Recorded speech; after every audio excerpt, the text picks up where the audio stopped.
정권 교체의 원인이 부동산 정책이지. 위헌 판결 났었군요. 가장 시장에 혼란을 준 정책들이 어떤 것들이 있냐. 문재인 정부가 한 27번의 네네네. 부동산 정책을 이 재건축 부담금제를 부활시켰고요. 또 대출 규제인 DSR, 투기과열 지구하고 조정 대상 지역을 또 신설했죠. 또 뭐 잘 아시는 임대차, 뭐 2법, 3법 합니다. 네네네. 계약갱신 청구권 이런 것들이 막 맞물려서 네. 부동산 시장에 아주 큰 혼란을 야기시키지 않았을까. 부동산이 상승을 할 때는 어떤 정책도 먹히지 않았다는, 특히나 요즘처럼 이제 대선이라든지 대선 공약이라든지 부동산 정책이 나올 때는 예전에 이야기되었던 또 정책이나 공약들이 역사적으로 부동산 정책이 처음 이렇게 강하게 도입된 시기가 있습니까? 이 부동산 정책은 강복 이후에 계속해서 간별 법들이 제정되기도 하고요. 폐지되기도 하고 또 개정되기도 했습니다. 네. 조금 역대 뭐 주요 부동산 관련 법 정책을 조금 말씀드리자면 광복과 6.25 이후에는 주택 부족 문제를 해결하기 위해서 주택 공급에 굉장히 매진을 했습니다.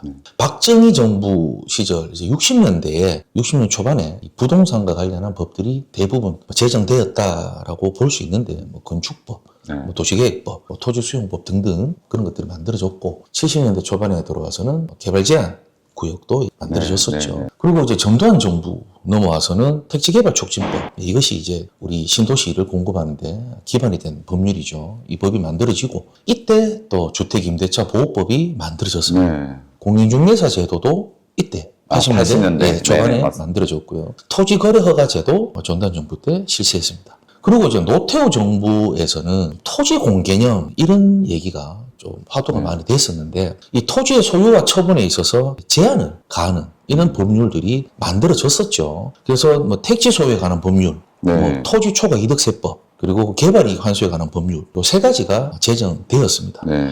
근데 이 택지 소유에 관한 법률은 한 가구당 특별시, 광역시에 한 가구당 200평 이상 네.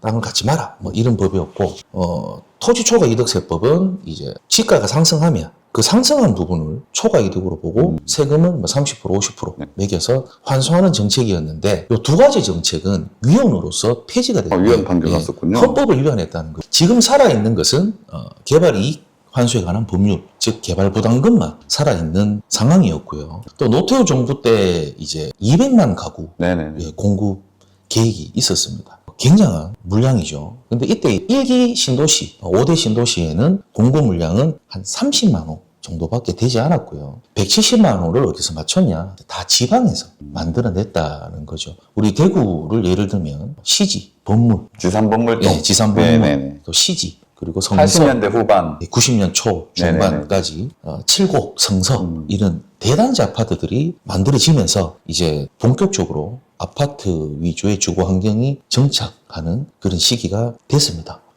그리고 노무현 정부 들어와서 종부세가 도입됐습니다. 종합부동산세 도입되고 또 재건축 부담금제 네. 제초안이죠. 이게 노무현 정부 때 도입되면서 네.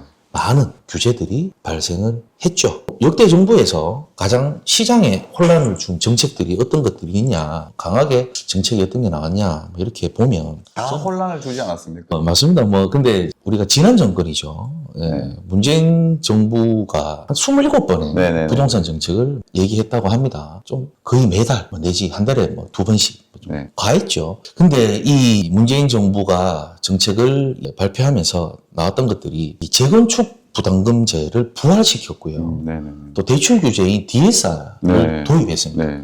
문재인 정부 때 다 도입된 거죠. 그리고 우리는 투기과열 지구하고 투기지역은 있었어요. 네네. 근데 조정 대상 지역을 또 신설했죠. 또 뭐 잘 아시는 임대차, 뭐 2법, 3법 합니다. 네네네. 계약갱신 청구권, 뭐 전월세 상한제, 뭐 신고제 이런 것들도 도입을 시켰고요. 그래서 그때 가만 생각해 보시면 전국토가 가정에서 전국토가 뭐 투기지역이다, 과열지역이다, 뭐 조정 대상 지역이다 왔다 갔다 하면서 이거와 같이 뭐 대출 규제 또 뭐 임대차 3법 이런 것들이 막 맞물려서 네. 부동산 시장에 아주 큰 혼란을 야기시키지 않았나. 그리고 결국 정권 교체의 원인이 부동산 정책이지 않았을까. 항상 부동산 정책에 실패한 정권은 유지를 못했었죠. 네, 맞습니다. 그래도 이게 토지거래 허가제 그리고 토지 공개념 이런 것들은 벌써 역사적으로 봐도 되게 오래된 네, 정책들이고 맞습니다. 네. 벌써 80년대부터 나왔던 네. 그다음에 다른 정책이나 규제들은 70년대, 60년대에도 나왔던 네. 규제들이 이게 계속 이어져 왔던 거고 또 없어졌다가 다시 생기고 또 아까 위헌 결정 난 것들은 폐지되기도 네, 하고 네. 그러니까 아까도 말씀드렸지만 보수 이념이라고 해서 무조건 완화를 펼치는 건 아닙니다.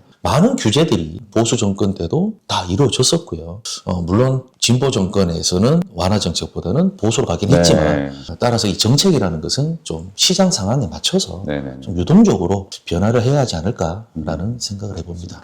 그래서 뭐 이것저것 이제 상승세를 탔을 때는 부동산이 상승을 할 때는 어떤 정책도 먹히지 않았다는 게 네네. 여실히 드러났었고요. 네, 맞습니다. 그다음에 이게 전국이 이제 규제 대상이 되어버렸던 게 어떤 지역을 규제를 하게 되면 다른 지역이 튀어오르고 네, 이게 이제 네. 풍선 효과라고 네. 표현하는 그래서 어떤 규제를 하면은 다른 지역이 튀어오르고 이렇게 그래서 규제 자꾸 하다 보니까 전국이 규제 대상이 되었던 적들도 있었죠. 네. 지금은 강남 쪽으로 하고 서울 강남 쪽 아파트 가격을 잡기 위해 가지고 규제를 좀 하다 보니까 지금은 오히려 그 인근 지역이 다시 또 네, 가격이 네. 뛰어오르는 그런 현상도 네. 보이고 있는 것 같습니다. 네. 뭐 역사적으로 일단 이 부동산 정책이란 게 지금 나타난 것들이 아니라 역사적으로 예전에도 있던 이런 정책들이 계속 나오고 있고 특히나 요즘처럼 이제 대선이라든지 대선 공약이라든지 부동산 정책이 나올 때는 예전에 이야기되었던 또 정책이나 공약들이 계속 나오는 것 같거든요. 재탕 삼탕 하는